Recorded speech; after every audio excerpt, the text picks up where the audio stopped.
Okay, we're up here on Great Lakes Embroidery here in Jenison. We're doing the roof inspection. I've got everything measured up already, and coming up here looking at the roof, just right off the bat we noticed the north end. The north end exposure has a lot of algae growth, which are these black streaks that you see.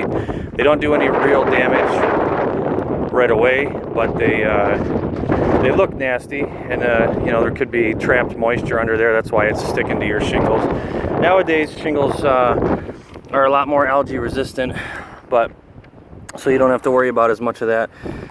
I picked up a tab here. It looks like and this roof has a lot of shingles that are blown off. We'll get to that in a minute, but looking at this thing, it's probably a 25-year 3-tab shingle. You notice there's some fiberglass in there. I don't know if you can see the little fibers there, but I'm not going to do anything with that shingle. I'll just leave it right there for now. I'll grab it on the way down, but it's the wrong type of shingle for this high wind exposed area. I mean, it's just wide open back here.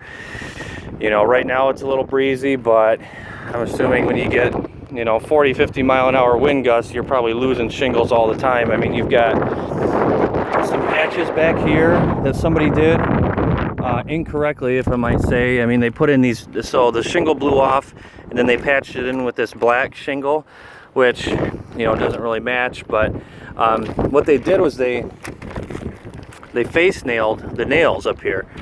You can see all these little nail heads.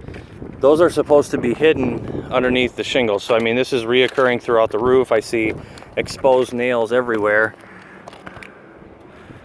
That shingle's broken, so they just nailed it back down into place. I mean, you know, you do what you have to do to solve the problem temporarily, but that's not a long-term fix. Water comes in around those nails and creates a leak. Here's a hole in a shingle. I don't know what that's about, but just a lot more exposed nails. That shingle's fractured right there. Overall, the shingles are not in bad shape. They're just the wrong kind of shingle. You know, the cracks here and there. This one's cracked, probably due to the wind. The wind will come through and it'll lift up a little tab like that and then set it back down. So here we get to, you know, some of the more severe damage, which, you know, I think your insurance company might have to take a look at this because this is pretty severe. You can see a lot more patches that were done, a lot more nail heads that are exposed. Every one of these is a potential leak. Some of them, they're already letting water in.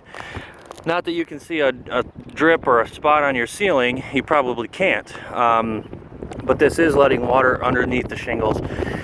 So this shingle tab got, you know, bitten off there by the wind, and it's completely missing. And you see that here several times. These are all missing tabs. So, I mean, temporarily, you definitely want to get something over these.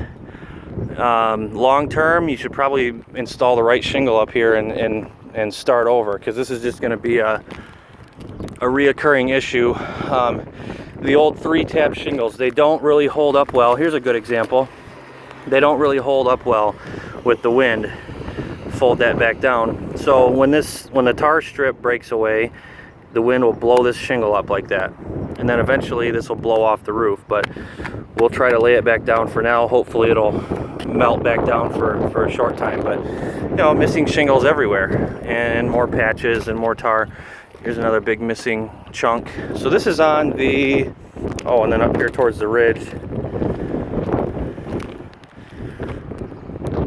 more missing shingles. So right now I'm on the, what is this, south? I'm on the south elevation. Let's come over here to the north facing slope.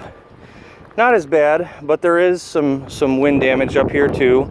Again, this is something that your insurance company should take a look at. Missing tabs there. A little bit of lichen growth. That's that greenish, bluish